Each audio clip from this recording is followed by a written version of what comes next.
This is why the Prophet ﷺ said, a servant does not say, "O Allah, protect me from the hellfire," 7 times a day. 7 times a day, "O Allah, protect me from the hellfire," except that the hellfire says, "O Allah, your servant, so-and-so, sought refuge in you from me," and so Allah subhanahu wa ta'ala is listening to the hellfire making dua for this person, so it says, "So protect him."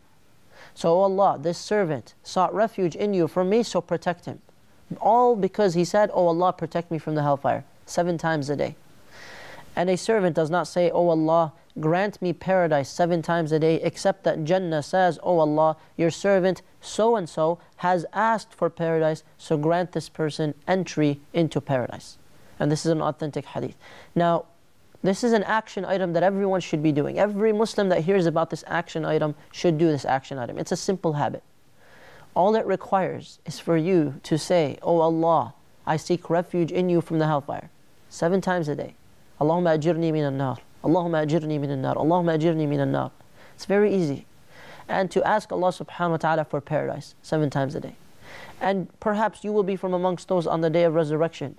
If the hellfire is trying to consume you, then the hellfire will go back and shrink in itself, like it was mentioned in the hadith, and it will say, "Oh Allah, this person sought refuge in you from me."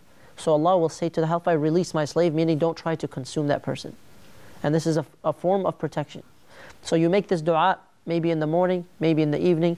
It was mentioned in another hadith reported by Abu Dawood that the Prophet ﷺ said, when you turn away from the Maghrib prayer, meaning as soon as you complete your Maghrib prayer, say 7 times, "Allahumma ajirni min al-nar." "O Allah, protect me